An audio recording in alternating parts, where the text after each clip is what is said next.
And it got worse.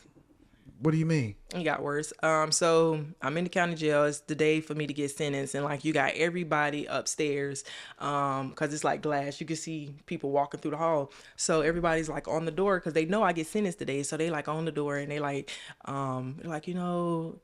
good luck, like everything's gonna be okay, like keep your head up, I'm praying for you. I'm talking about, it's like very emotional because you got all these people, like, you know what I'm saying, just on the windows, like supporting me, hoping that I have the best outcome. So my mom was in the first cell, and they opened the door and let me hug her, which they're not supposed to do. They opened her cell door, so I got to hug her, and then I went, to sentencing. So I'm in the courtroom, and the judge is like, she's like, I'm gonna give you a second chance at life. So I'm like, you finna let me go home? Like, you know what I'm saying? What you finna do? Like you say you swear. So so she's like, I'm gonna give you a second chance at life. And she was like, I sentence you to 10 years in Department of Correction. That's not. That's I a was decade. like, that was a decade, but when you think you finna get 25, that lady said 10. So you was I was you was happy? happy. Jeez, I was just can't even happy. imagine. Like, you got me. I was happy. And then she sentenced me to the 10. Yo, I'm not built for this. Some of us built for it. Some of I us was not. not. I was not built for it. I had never been incarcerated. I had never been to a juvenile detention center. I've never been to a program. Like, that was my first time being incarcerated. I was not built for it either. But I went back in, they took me back to my first. She sentenced me to 10 years in prison. I stopped listening. Like, I'm just like, Lord, thank you, yes, But she also sentenced me to 10 years on probation. So when I was signing my paperwork and I seen the probation, I was like, what that is? And it was like, the probation. I said, that lady ain't say that. They had to take me back out there.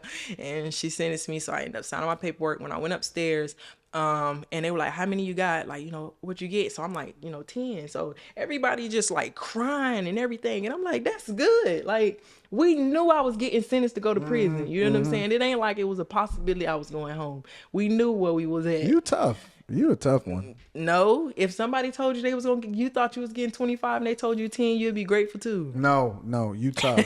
I'm gonna tell you why you tough, because you a girl. You a girl. You ain't. Listen, you not supposed to. And maybe we'll mine this out in a completely different interview. But you not even supposed to have this disposition. Like, you supposed to be like, you just not supposed to be in a space to where you preparing yourself for that mindset. You know what I'm saying? Or even fighting and stuff like that. But I don't want to get into that yet, because again, I want to mine that out in a completely different thing, right? Because I think there's so many layers to you. And I think that is more important. I mean, yeah, this is the sensational thing. Oh yeah, prison, whatever. That's that's for the internet. But it's a bigger story, I think, even beyond that we don't even have time, and I got some more questions for you just based off of the conversations that we having, but we don't even have time to really mine out all the layers for you in just one session. You know what I'm saying? So that's important. Let me back up. So the process from, how long did it take you from jail to prison? And what was the difference? What was the first day going into prison like? I posted a video about that on my YouTube. So when you say the process, what do you mean? Do you mean like the first time I got arrested? No, how long the second time I got arrested? How long between sentencing?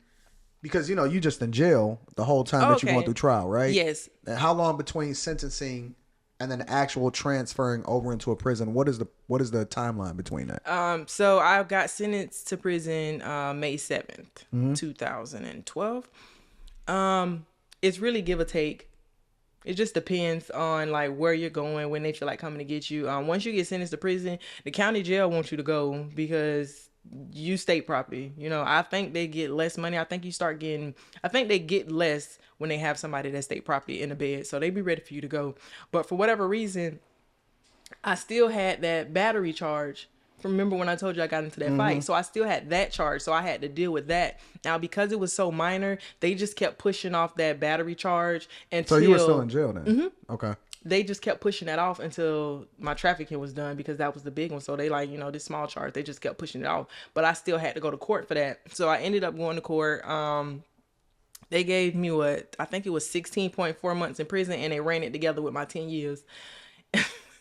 They gave you 16 months for battery? It was a retaliation against a witness. The girl I ended up fighting, she had called the police on me previously for criminal mischief that ended up getting thrown out, but she pushed the whole she was a witness thing. So instead of me getting charged with a battery, I got charged with a retaliation against a witness, even though it was just a regular fight. So when you get sentenced for that, that's 16 for it don't get added to it just as a part of the overall. It just depends on how they sentence you. You have concurrent and then you have consecutive. What's the difference? Concurrent means it's all together. So say you got two charges and they sentence you to 5 years and 5 years. If they sentence it to concurrent, you only do 5 because they laying on top of each other. Yeah. If they sentence you to 5 and 5 consecutive, that means you do those 5 and then you do those other 5, so you end up with 10. Rebuke the devil.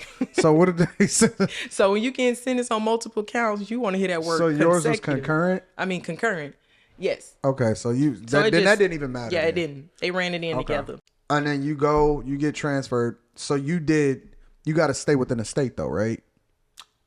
Yes. All right. And because then, I was tried on the state level. Now, if you get tried on the federal level in Fed court with the feds, you go wherever. Yeah.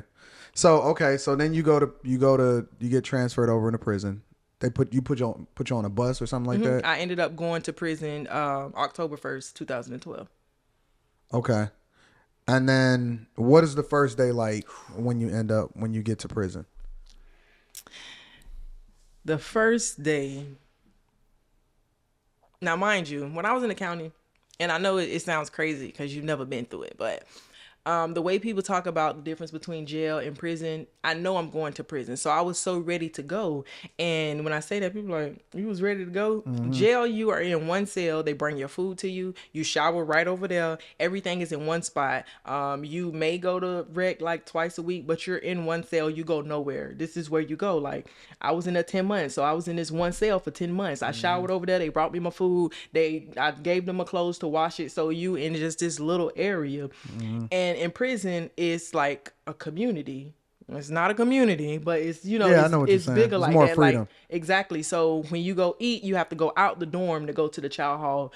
When you go to laundry, you have to go out the dorm and go to laundry. You know what I'm saying? You go out and you have jobs, or you go to education. So there's more, room to move instead of being confined to one little cell. So I was ready to go to prison since I know that's what I got to do. It's like, I'm ready to go. I'm ready to have a little more freedom.